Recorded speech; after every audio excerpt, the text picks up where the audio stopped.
चलेगा ये काफ़ी भिंड जिले की सबसे बड़ी जीत हुई है, तो किसको श्रेय देना चाहेंगे पूरी जीत? मैं अपने स्वर्गीय पिताजी के आशीर्वाद से पुनः अटेर विधानसभा से विधायक निर्वाचित हुआ हूँ। इसके लिए मैं सर्वप्रथम जीत की पूरी श्रेय देना चाहूँगा मेरे अटेर क्षेत्र के मतदाताओं को, क्योंकि एक मतदाता की तरह नहीं, उनने एक परिवार के रूप में अपना बेटे की तरह मुझे स्वीकार करके आशीर्वाद दिया और भरपूर आशीर्वाद दिया। मैं समझता हूँ जैसी मैंने उनसे आशीर्वाद की कामना करी थी, उनने उससे भी ज़्यादा आशीर्वाद देकर मुझे प्रचंड बहुमत से जो है यहाँ पर जीत दिलाई है।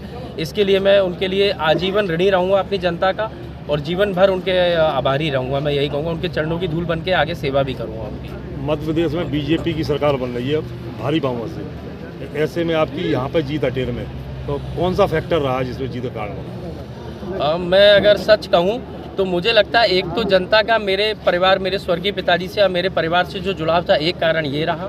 और दूसरा कारण जो यहाँ स्थानीय मंत्री और ख़ास तौर पे उनके भाई के द्वारा जो भ्रष्टाचार और जो अन्याय अत्याचार झूठी FIR की गई, तो जनता एक तो उनको हराना भी चाहती थी और दूसरा जनता मुझे जिताना भी चाहती थी।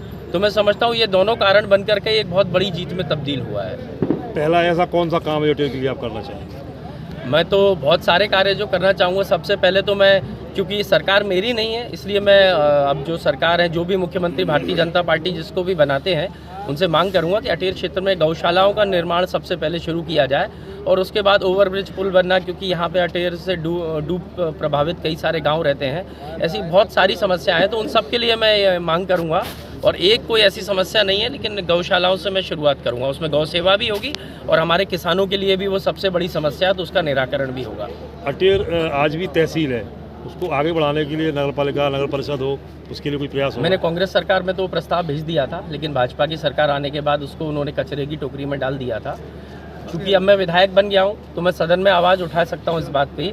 तो अब मैं सबसे पहली मांग इसको भी रखूंगा कि हमारे अटेर को विकास की गति में आगे बढ़ाते हुए अटेर ग्राम पंचायत को जो है तहसील में तब्दील किया जाए और वहाँ नगर पंचायत बना करके और अटेर को आगे विकास की गति का जो पहिया रुका हुआ था उसको और गति देने का कार्य किया जाए। अटेर में जो पुल निर्माण हो रहा है, जो उधर जा रहा है आगरा की ओर, तो उससे कनेक्टिविटी बढ़ेगी। तो कोई ऐसा भी है कि वहाँ पे जो कोई वो बढ़े, वहाँ पे गतिविधियाँ बढ़ें?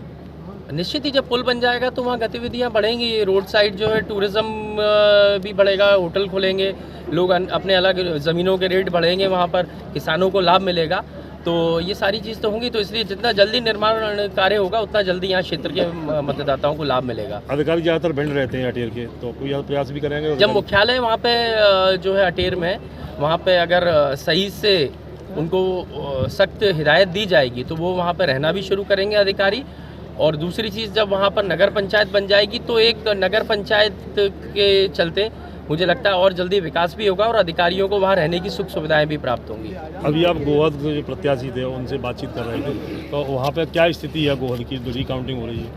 हाँ, मुझे अभी गोहद के जो प्रत्याशी हैं हमारे कांग्रेस के, उन्होंने मुझे अवगत करवाया है कि वहाँ पर कुछ गड़बड़ करने की जो है भारतीय जनता पार्टी की मंशा है, जिस पर मैंने उनको बोला है कि आप इसको सीधे कमलनाथ जी के संज्ञान में लाएं इस समस्या को। और मैंने भी संगठन को अवगत करवा दिया है और सीधे तौर पर इसमें कमलनाथ जी हस्तक्षेप करके जो न्याय संगत बात होगी उसका साथ देंगे। हम समझते हैं जो जनादेश है उसका पालन करना चाहिए, चाहे कोई भी पार्टी हो, कोई भी प्रत्याशी हो। ठीक।